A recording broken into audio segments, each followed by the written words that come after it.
Yeah, I'm waiting for that one.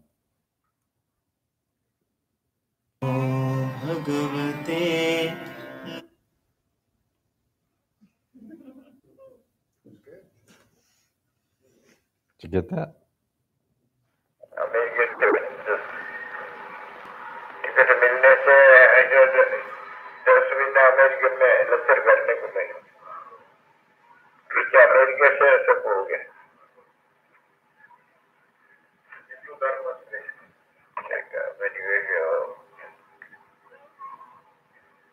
माई बाबा गीता का बात ये जगत गुरु ये बताया, ये हिंदू मत के अध्यक्ष नहीं, कोई भी इसको मान लेना नहीं, ये तो करते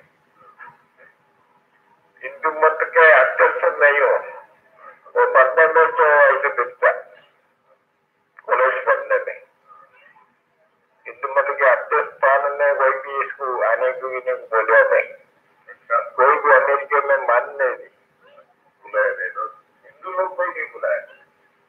अब अमेरिका में हाजिर हो गया, यह सब चलने वाला जग में बड़ा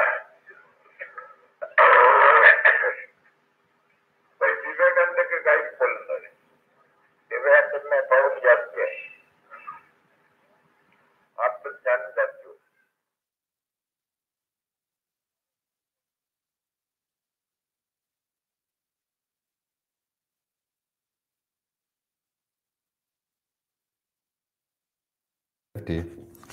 Nityananda recorded a message to you all.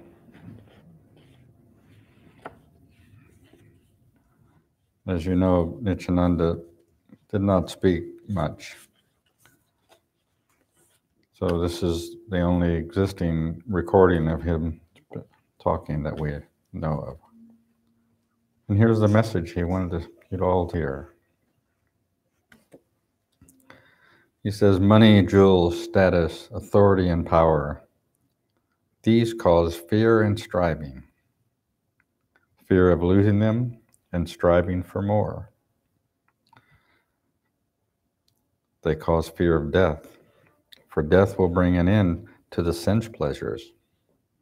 Without these, there is no fear. Find true desirelessness. That desirelessness is given by the Guru and should be held and cultivated. Such renunciation leads to liberation. The first renunciation is to renounce desire and anger. The second renunciation is to live in the world, taste its pleasures while being free of them. True desirelessness is the state of Jivan Mukti, liberation in this life. Experience true desirelessness. This is the highest attainment of human life.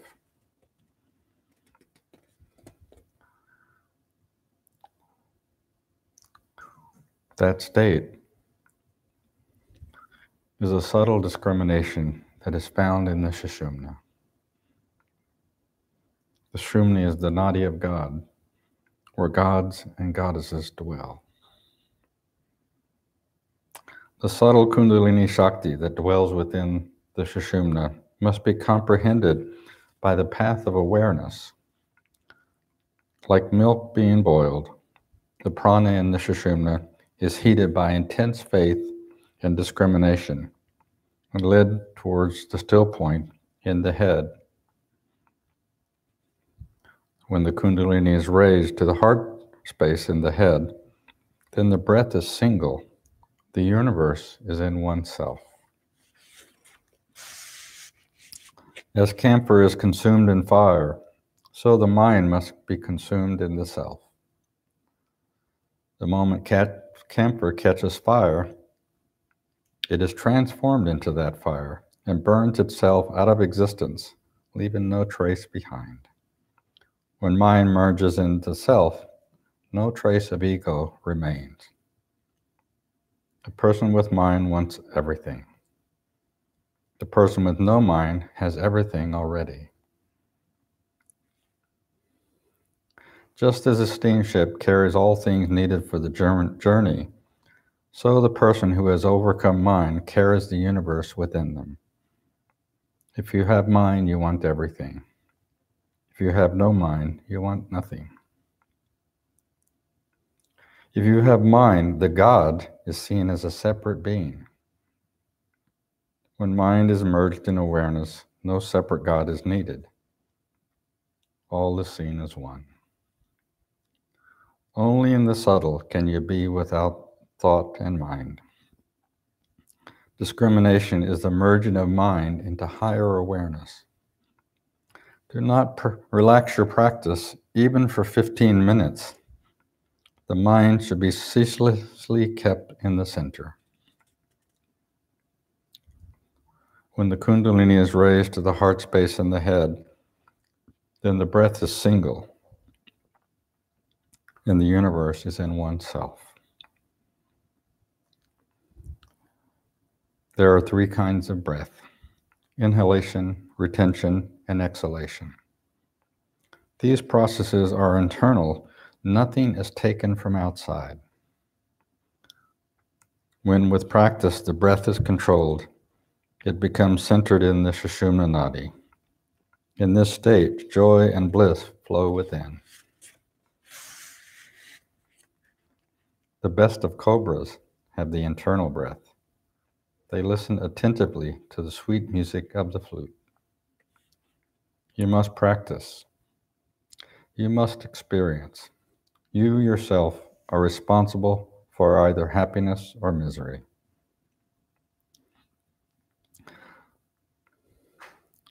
Those who do not breathe through the mouth or nostrils have no desire. Their breath is purely internal. They draw their breath up to the Brahmaranda.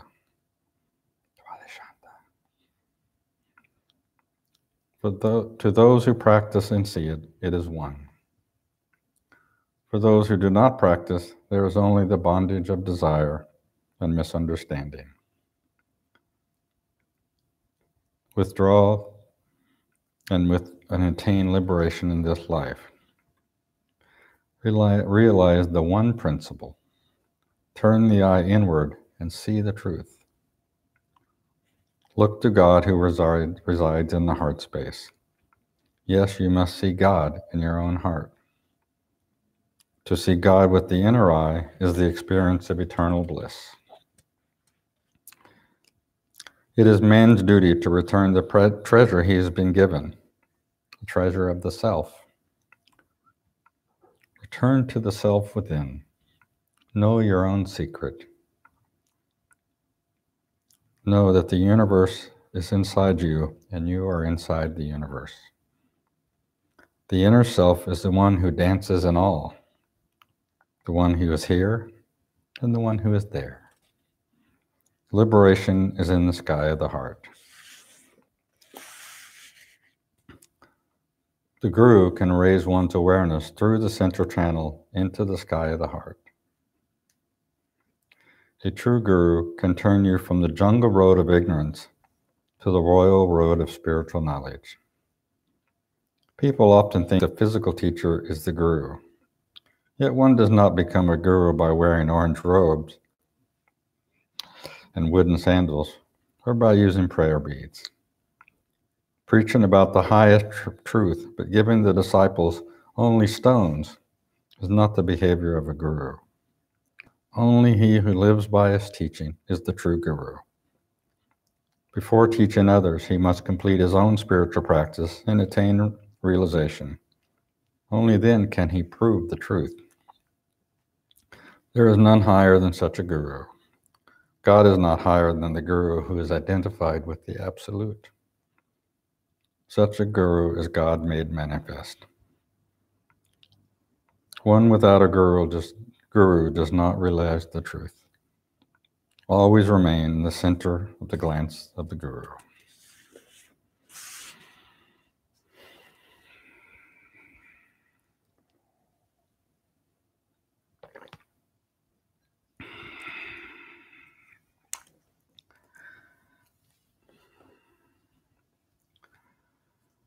we celebrate Nityananda Samadhi, which in the case of someone like Nityananda, understand that there was no change in state from that state of pure divine presence to something different. They're just, the body fell away.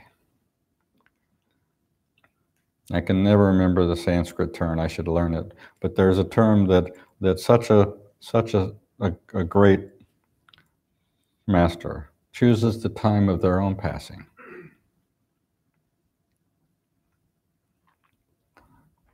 Chooses the time to drop the body.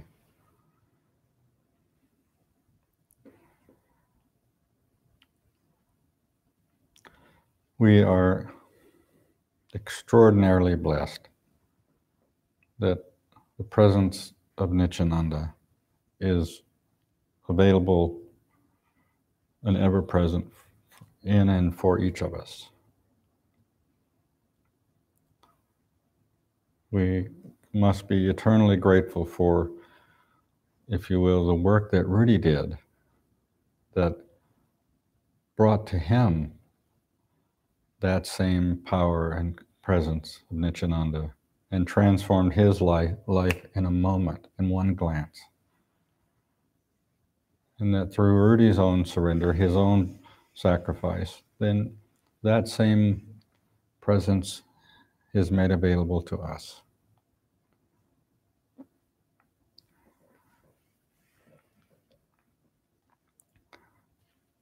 Nityananda passed in 1961. We're not sure exactly when he was born, but sometime around the turn of the century.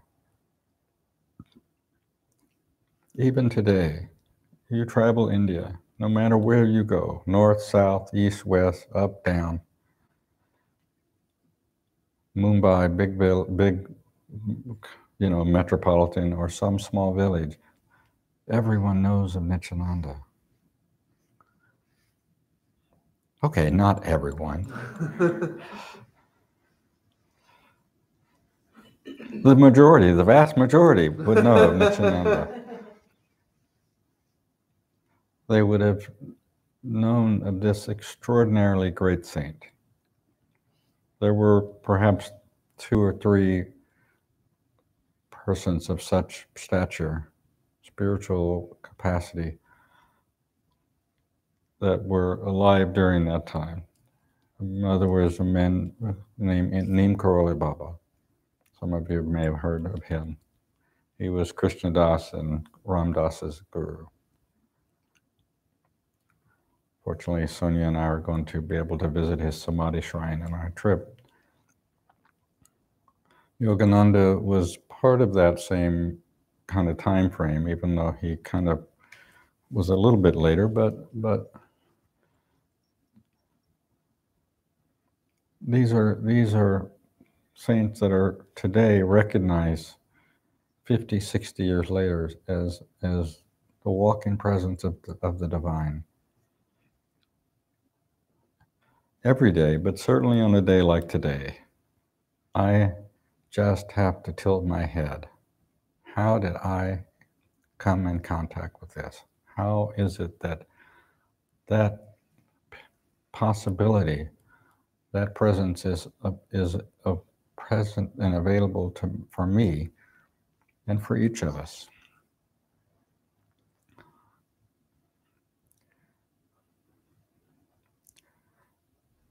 Nityananda was a person who,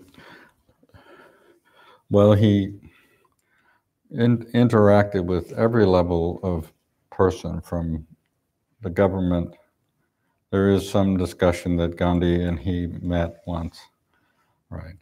Very wealthy people who controlled India, to what he primarily spent his time with were what are called in India the untouchables.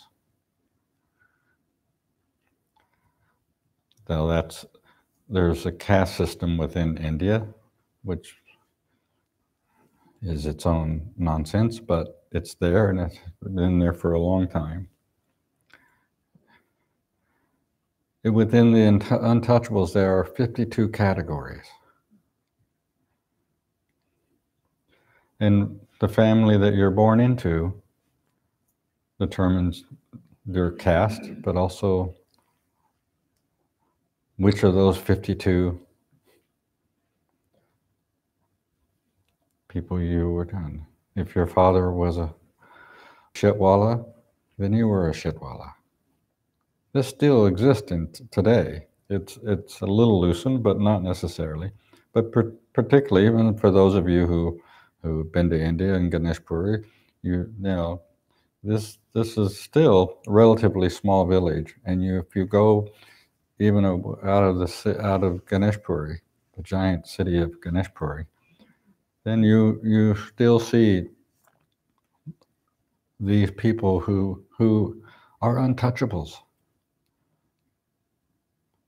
That in some level, some particular Brahmanic culture or families, you can't even look at an untouchable.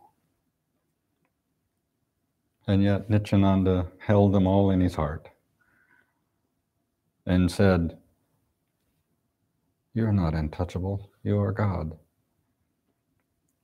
You have the same divine right to know that highest within yourself as anyone, and I am here to serve you." How extraordinary. Because he touched untouchables, then he was shunned by certain levels of society and caste system, simply because he interacted with the untouchables. How amazing.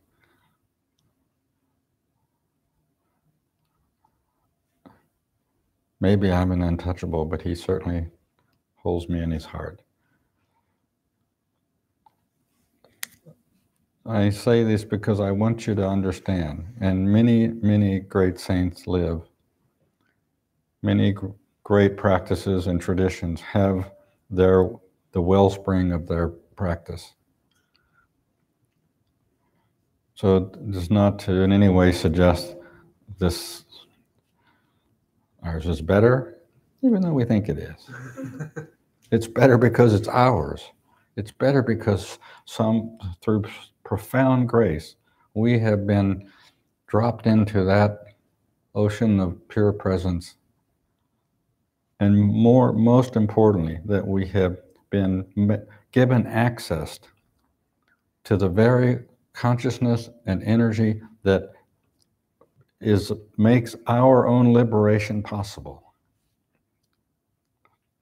The fact that Nityananda or any other great saint may have been liberated or have been liberated is meaningless to us if it's not doesn't become our own experience. So I encourage you to take a moment and be grateful and recognize the extraordinary gifts that we all have received. And all you can do is say, "Amen, brother."